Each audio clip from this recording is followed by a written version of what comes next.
За гişүүдийн нүглээ намар амал ингээл тэгээ зүгээр би нэг олон улсын конвенцэд бүгд нийтлэгүүл яхав. Гэхдээ олон улсын конвенц нэгдэхдээ бас нэг шалгууртай байгаад ойлгож аваад бүгдээрээ хэрэгтэй дээр нэгдээд хэрэггүй дээр нэг одоо эсэхгүй байхаар тиймэрхэм зүйлүүдийг бол хийх зүйтэй баха. Энэ удаагийн бол татвартай холбоотой асуудлыг бол дэмжиж байна. Тэгэхдээ би 2-3 зүйл сангийн яамнаас асуух гэсэн. Нэгдүгээр сангийн сайд нь бол хэлээд байгаа. Шинээр татвар бий болохгүй гэж. Нэмж татвар авахгүй гэж. Тэгсэн мөртлөө сая бол бас нийгмийн даатгалын асуудлууд явагдж байна. Нийгмийн даатгалын шимтгэлийн асуудал, хэд хэдэн татварын асуудлууд нь яригдаад явж байна. Энэ дээр надад нэг тодорхой хариултыг өгөөч. Сангийн яам татвар авах зүйтэй, төсөв бүрдүүлэх зүйтэй. Гэхдээ бас энэ аж ахуйн нэгжүүд энэ хүмүүсийн асуудлыг бол бас ингээд татвараа дарамтлаад аж болохгүй байх л да. Нэгдүгээр. Хоёрдугаарт нь асуух гэж байгаа зүйл бол гадаадын хөрөнгө оруулалтын асуудал. Энэ хуулинд орсноор конвенцэд нэгдснээрээ бид нар гадаадын хөрөнгө оруулалт тэгээд нэг орж ирсэн Монгол ажиллаж байгаа хэдэн гадны хөрөнгө оруулагч нарыг давхардуулахгүй байх гэх юм уу, татварын ил тод мэдээлж байх, цааш нь гаргаж байх энэ бүх зүйлүүд нь явах юм байна гэж би ойлгож байгаа. Ингээд хэдүүлээ хөрөнгө оруулагч нарын бас дарамтлаа сууж явах юм уу, давхар татвар гэл юм яригддаг юм бэл. Тэгэхээр энэ дээр бол энэ орж иж байгаа конвенцэд нэгдснээрээ бид нар бол бас хүндрэл учруулах нь үгүй юу гэдгийг бас нэг асуух гээд байна. Асуугаадахыг. Тэгэхгүй бол дээрэс нь би бас нэг юм хэлэх гэж байгаа нь байнгын ороо улсын их хурлыг бас хүндэтгэх хэрэгтэй шүү. Сангийн яам. Ядаж тэр төрийн нарийн ядаж дэд сайд энэ төр сайд нь бол засгийн газрын хурал дээр байгаа юм бол энийг хүмүүсээ бас тэр оруулж ирэхгүй бол зүгээр хилцээний дарганч гэдэг юм байгаад энэ төр ингээд асуултанд хариулаад их хурал яах вэ тэтгэдрэнгүүдийг баталж өгч таараа гэсэн байдалтай хандаж болохгүй хаа. Тэм уусаа дараагийнхаа орж ирэх юм дээр анхаараач. Байнгын орооны ажлын эсгэх юм ч гэсэн энэ дээр анхаараа. Хүмүүс нь орж ирэхгүй заавал их хурлаар хилцүүлэх албагүй шүү дээ. Хойшлуулж болно.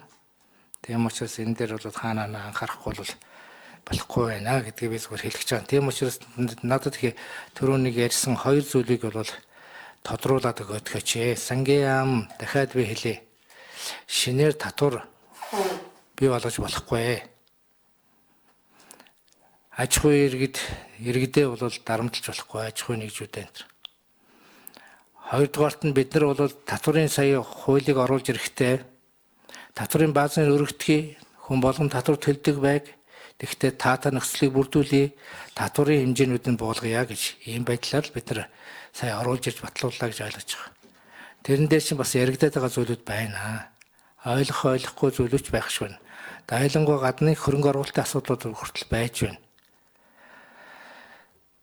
Монголд орж ирээд үйл ажиллагаа явуулж байгаа жоохон хөрөнгө хийгээд одоо тэр орон сууцуудын энэ бол бас дутуу баригдсан зүйлүүдийн нэмээж хөрөнгө оруулалт хийгээд ашиглаас нь хүртгсэн аж ахуй нэгжүүдийг гэдэг юм уу хөрөнгө оруулагч нарыг татвараас 30% хүртэл татварыг авахаар энэ ингээд гинтлээ улсын их хурал дээр байн татварын асуудал яригдаад энэ ингээд ороод ирэх. Энэ асуудлууд чирс ингээд орж ирээд ингээд төлөвлөөд бизнесээ ингээд төлөвлөд энэ явж байгаа хүмүүст нь бол айгүй төвөгтэй. Өөрөөр хэлбэл тэр хүмүүст бол ямар ч юм тогтворгүй харагдаад байгаа байхгүй. Хөрөнгө оруулахад хэцүү. За, сая Дамбачир гишүүн тэр их хурлын байнгын хорог хөндлөн шүү гэдгийг би одоо өрөөндөө байнга л хэлээд байгаа эднэр. Тэгэл дарга нар тэгэл намайг л ганцаараа ууралж ийн гэж хараад ах шиг байна. Би одоо гишүүдийн өмнөөс сангийн яамд хэлээд байгаа шүү дээ. Асуултанд тодорхой хариулаарай. Чагсаалтанд оруулна гэж дарамтлаад байна уугүй юу гэсэн асуулт шүү дээ. Ер нь бол тий.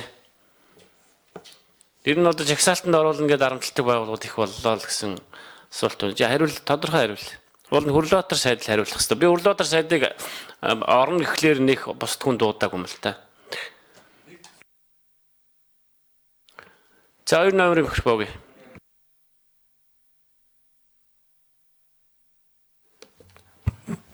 За Дамбач өргөшүүний асуултанд хариулъя. Сангийн яамны төсвийн орлогын хэлтсийн дарга тэлмүү. За улсын хурлын 2016 оны 45 дугаар тогтоолоор батлагдсан үйл ажиллагааны нэмэр хөтөлбөрт шинэ төрлийн татвар бий болохгүй гэдэг ийм заалттай. Тэгэхээр шинэ төрлийн татвар бол бий болоогүй байгаа. Нийгмийн даатгалын шимтгэлтэй холбоотой юм дээр бол чин зэрэг сайтай хариулт. гадаадын хөрөнгө оруулагч нарыг хаана одоо мэдээлэлд гадшин өгнөж шүү. Ийх юм шүү. Тэгэхээр манай байж байгаа хөрөнгө оруулагч нарт ямар байдлаар тусах юм бэ? Энд дэр бол хөрөнгө оруулагч нарын хувьд бол тийм дарамт бол нэмж бол ирэхгүй. За энэ бол зөвхөн татврын зорилгоор конвенцийн хувьд бол яг татврын зорилгоор л мэдээ солилцсон хүсэлтийн дагуу гэж байгаа. Тэгэхээр манай улсад үйл ажиллагаа явуулдаг компани одоо гадаадын өөр компаниудтай харилцан гүйлгээ ажил үйлчлэгээ хийсэн бол тэрнтэй холбоотой мэдээллийг манай хүсэлтэд гаргаад авах тухай асуудал. Тэгэхээр яг энэ олон улсын хэмжээнд татвараас зайлсхийх нь ил тод байдлыг хангах чиглэлээр одоо бол яг дэлхийн 130 гаруй улс ингээд нэгдээд орсон юм яваа. Тэгэхээр энэ дээр бол хөрөнгө оруулагч нар бол нэмэлт дарамт юм уу? Тэдрээс нэмэлт тайлан авах, нэмэлт тийм одоо мэдээлэл авах тухай болдог. Энэ зөвхөн татврын алба хоорондоо захиргааны тусалцаа үзүүлэх тухай ийм конвенц байгаа. За чин зэрэг сайдын микрофон өгье.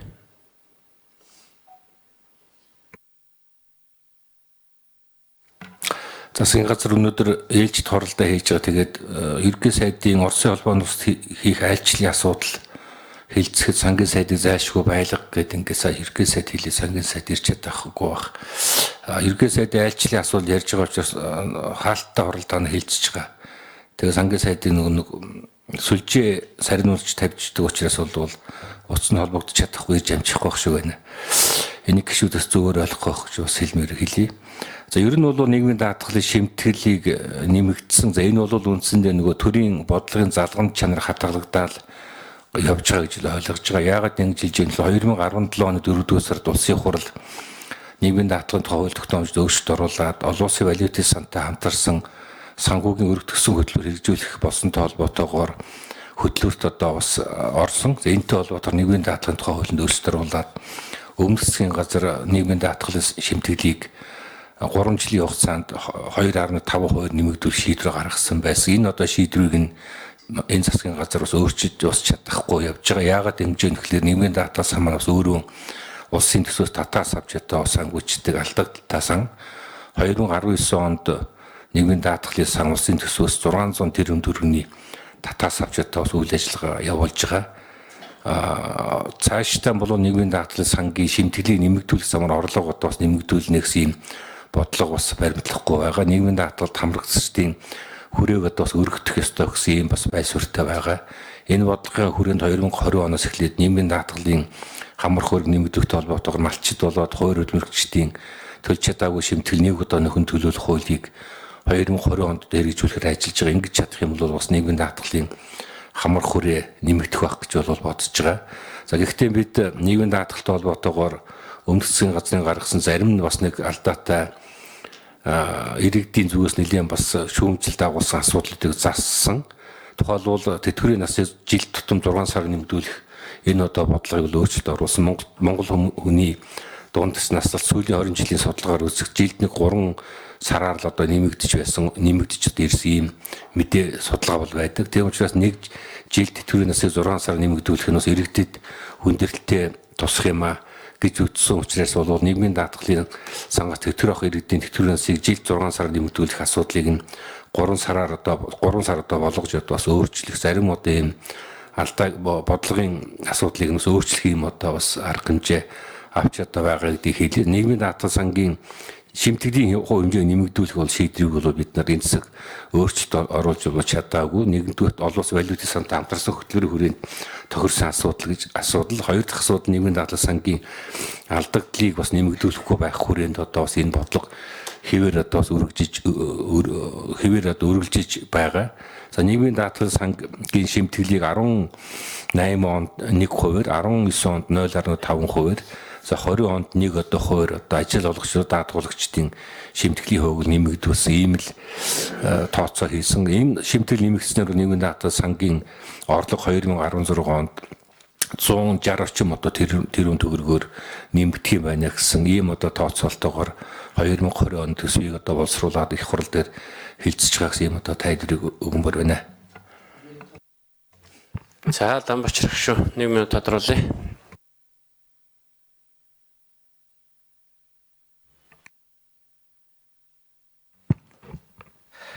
Улсын төсөв орлого бол давж биелж байгаа шин.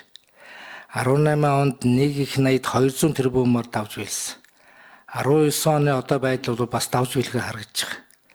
160 тэрбум гэнэ 200 тэрбумын асуудал дээрээс болоод ингээд нэмэл явдаг. Хүмүүсийн бохимдуулдаг. Тэгэл эрдэсөө энэ ажлын байр, ажиллах хүч ингээд энэний мөн дээр нь дахиад бүгдээрээ л бүр хоримтног одоо иргэн болгоныг л одоо хүн болгоныг бохимдуулах юм. Энийг нэг жоохон нааштай харж үзээд энэ арай өөр хэлбэрээр шийдэх боломж байгаагүй юм уу? Одоо наадхаа болилт одоо энэ татваруудаа энэ. Одоо энэ юмнуудаа болилт. Тэгэхгүй болохоор өдөөсөө нийгмийн юу гэж харж байгаа гэхээр хэдэн дарганаар хэдэн хүмүүс нь төрийнхэн хэдэн хүмүүс нь тансаглах тэрэнд нь бид нар мөнгө төлж гин гэдэг ийм л юм яриануд яваад шүү дээ. Таны дээр нэр сан бам бүрдүүлэх асуудал бол байлгүй л явах. Гэхдээ би дахиад нэг юм хэлье. Энэ татваруудаа болио. За Батмөрөг шүү. Асуултаа асууя. Батмөрөг шүү.